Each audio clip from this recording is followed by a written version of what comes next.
Bismillahirrahmanirrahim. Assalamualaikum warahmatullahi wabarakatuh.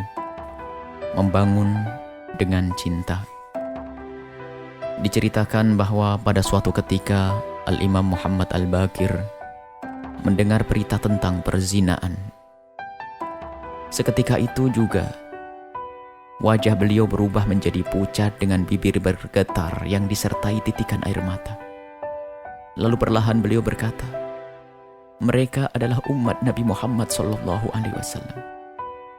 Beliau tidaklah mengenal orang yang telah berzina itu. Akan tetapi yang beliau sadari adalah bahwa yang terjatuh dalam zina tersebut adalah umat Nabi Muhammad SAW. Maka beliau pun menyesal dan menangisi hal itu. Apa yang telah dilakukan oleh Al-Imam Muhammad Al-Baqir adalah penerapan dari makna hadis Nabi Muhammad SAW. Tidaklah sempurna iman seseorang dari kamu sehingga engkau mencintai saudaramu seperti mencintai untuk dirimu sendiri. Jika kita melihat kesalahan itu terjadi pada saudara kita, hendaklah kita melihat mereka dengan mata kasih dan disertai dengan doa-doa demi kebaikannya.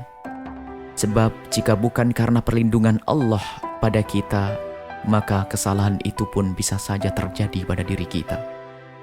Akan tetapi, jika di saat kita melihat seseorang terjerumus dalam kemaksiatan, justru kesombongan kitalah yang muncul, lalu terlalu cepat kita menilai mereka dengan mata picik dan merendahkannya. Hal ini dikarenakan pandangan kita yang picik memandang bahwa kita lebih baik daripada orang lain. Dan banyak dari kita yang tidak menyadari hal ini, bahwa semua itu merupakan sebuah kesombongan yang tersembunyi. Sungguh makna ketulusan akan menghantarkan seseorang untuk semakin baik kepada sesama, merindukan yang lainnya agar mendapatkan kebaikan seperti yang telah ia peroleh.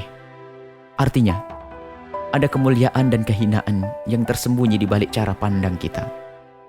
Dan akan sangatlah berbeda cara pandang orang yang senantiasa merindukan orang lain agar senantiasa dekat kepada Allah Subhanahu wa Ta'ala, dengan pandangan orang yang merendahkan orang lain dan hanya melihat dirinya lah orang yang paling mulia dan benar.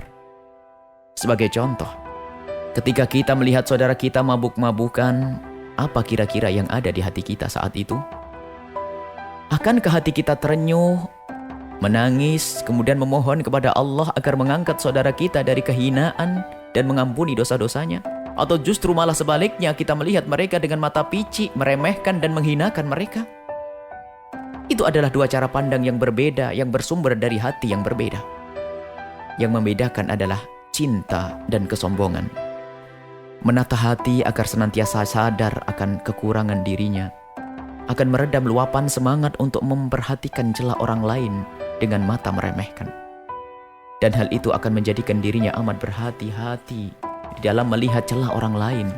Sebab semua kesalahan yang terjadi pada orang lain bisa saja terjadi pada dirinya sendiri. Yang ada adalah melihat kesalahan yang dilakukan orang lain dengan kecemburuan kasih, penyesalan yang dalam dan cinta serta rindu untuk membawanya kepada kesadaran dan tobat. Lebih dari itu, kesadaran makna ini akan menghantarkan seseorang jauh dari menggunjing orang lain, dan sungguh tidak ada gunjingan disuarakan kecuali di saat hilangnya rasa kasih dan cinta. Dan kesadaran inilah titik yang sering terlupakan untuk membangun sebuah bangsa dan negara. Begitu sebaliknya, hati yang dipenuhi sampah kesombongan akan selalu membuka mata seseorang agar senantiasa melihat celah orang lain dengan merendahkannya dan lupa akan kekurangan dirinya sendiri. Alangkah mudahnya menggunjing orang lain bagi orang yang seperti ini. Bersama ini juga akan hilang rasa kasih sayang dan saling mencintai sebagai pertanda dari sebuah makna keimanan. Disinilah awal bencana. Selanjutnya akan sangat mudah terjadi kezaliman, kerakusan, dan ketidakpedulian kepada sesama.